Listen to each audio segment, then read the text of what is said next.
나이가 들면 피할 수 없는 것이 있죠. 바로 노화입니다. 그런데 노화로 인한 관절 척추, 이 퇴행성 질환은 통증을 수반하기 때문에 문제가 되곤 해요. 일단 환자분들께서 아파서 일상생활을 못 하시는 경우가 많거든요. 그런데 이렇게 통증이 올 때 무분별하게 통증 치료를 하시는 경우를 많이 봅니다. 그래서 오늘은 이러한 통증 치료가 왜 위험한지, 그리고 원인 치료가 되는 치료법은 없는지에 관해서 차근차근 말씀을 드리려고 합니다. 통증이 우리 몸에 꼭 나쁜 것일까요? 어깨 힘줄이 찢어졌는데 통증을 못 느끼고 계속 펼쓰면 더 힘줄이 더 찢어질 거 아닙니까? 무릎 관절염도 연골이 닳았는데 계속 걸어버리면 더 닳기 때문에 통증이 우리 몸에 그만 써라 하고 신호를 보내는 것이에요. 이렇게 통증은 위험을 우리 몸에 알려줘서 우리 몸이 스스로를 보호하도록 하는 어떤 신호 전달 체계라고 이해하시면 되겠습니다.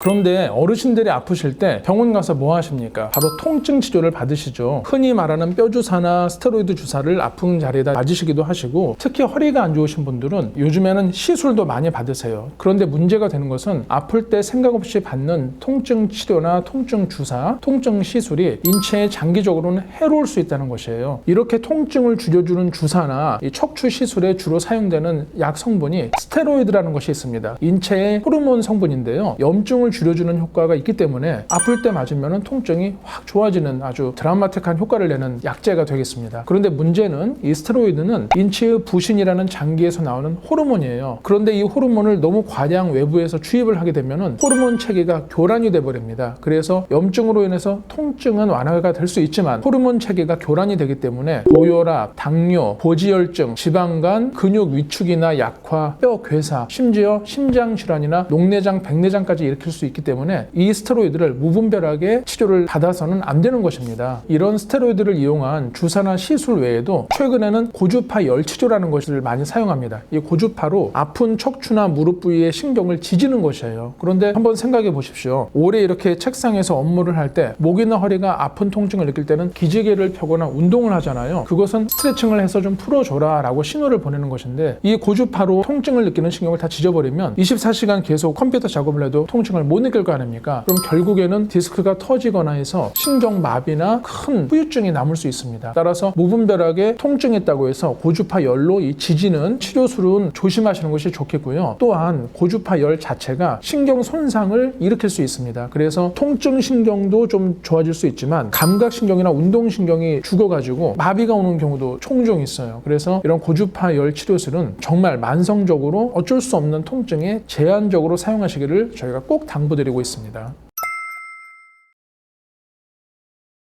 그렇다면 이런 통증 치료 외에 어떤 치료를 해야 될까요? 답은 간단합니다. 바로 원인 치료를 하면 되죠. 질환의 통증을 막는 것이 아니라 질환을 일으키는 원인을 제거하거나 치료하면 되는 것입니다. 이런 목적으로 최근 각광을 받고 있는 치료법이 바로 재생의학입니다. 다른 말로 재생의료 혹은 세포재생치료라고도 하는데요. 수술하지 않고도 줄기세포나 세포치유 성분, 생체 재료 등을 주입을 해서 노화되거나 손상된 조직이 스스로 잘 복원되도록 재생을 도와주는 방법입니다. 예를 들면 어깨 회전근개 파열에서 수술하지 않고도 콜라겐 등의 생체 재료를 주입을 해서 힘줄이 잘 자라나도록 하는 힘줄세포 재생술이 있겠고요. 무릎 관절염의 경우에는 손상된 연골에 골수가 나오도록 해서 골수에 있는 줄기세포가 연골을 잘 복원해주는 골수 자극 재생술 등이 대표적인 세포 재생 치료의 한 예가 되겠습니다. 이러한 세포 재생 치료는 비수술적인 치료임에도 불구하고 단순히 통증만을 줄이는 것이 아니라 질환의 원인을 치료한다는 면에서 최근에 임상에서 많이 사용되고 있습니다.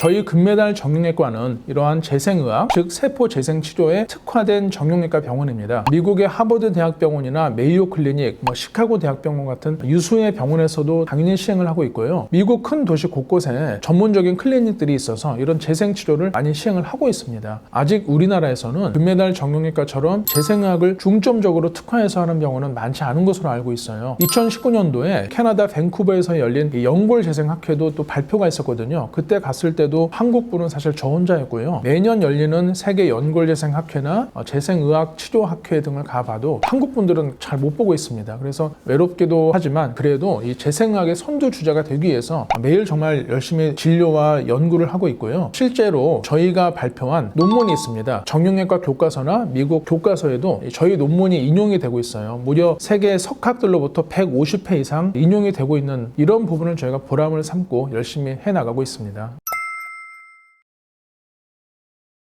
재생의학을 하면서 어려운 점을 많이 물어보세요. 동료 의사가 물어보기도 하고 환자분들께서 궁금해하시기도 합니다. 먼저 첫 번째로 통증 치료가 아닌 원인 치료이기 때문에 결과가 바로 막 나오지 않습니다. 손상되거나 노화된 조직이 어느 정도 재생이 되려면 6개월 이상의 어떤 시간이 필요하기 때문에 서서히 좋아지는 특징이 있습니다. 또한 어깨나 무릎, 허리 같은 이런 관절 척추는 끊임없이 사용을 하지 않습니까? 끊임없이 사용하는 곳은 통증이 왔다 갔다 합니다. 그렇기 때문에 증상이 서서히 좋아지고 처음처럼 아팠다가 안 아팠다 하면서 좋아지기 때문에 시간이 좀 걸려요. 이런 부분을 환자분들께 조금 이해시키고 하는 부분에 있어서 약간의 어려움이 있을 때가 있습니다. 두 번째, 이 재생치료를 할 때 어려운 점은 관절 척추 이런 퇴행성 질환은 엄밀히 말씀드리면 질환이 아니라 노화입니다. 이 노화된 조직을 갖다가 아무리 복원하고 재생을 유도한다 하더라도 20대가 되는 것은 아니거든요. 그래서 약간의 불편함이 남을 수 있어요. 그렇기 때문에 꾸준한 어떤 재활 운동이라든지 관리가 필요합니다. 이 환자분들께서 당뇨나 고혈압, 갑상선 질환 등의 만성 질환은 조금 조절을 하다가도 잘 안 되시면은 그러더니 하고 넘어가세요. 그런데 평생을 사용해서 노화가 된 관절이나 척추 질환은 치료 후에 조금 불편함이 남으면 왜 아프냐 불만을 토로하시는 경우가 많아요. 이러한 부분이 이제 정형외과 전문의로서 또 재생의학을 연구하는 사람으로서 조금 억울할 때가 있습니다. 왜냐하면 평생 쓴 곳이 아무리 좋은 치료가 들어가도 20살이 되지는 않지 않습니까? 그래서 관리가 필요한 것이고요. 오늘은 이 무분별한 통증 치료가 왜 위험한지, 그리고 원인 치료가 되는 재생의학이란 것은 무엇인지에 대해서 말씀을 드렸고요. 저희 금메달 정형외과는 재생의학의 선두주자가 되기 위해서 매일매일 최선을 다하겠습니다. 감사합니다.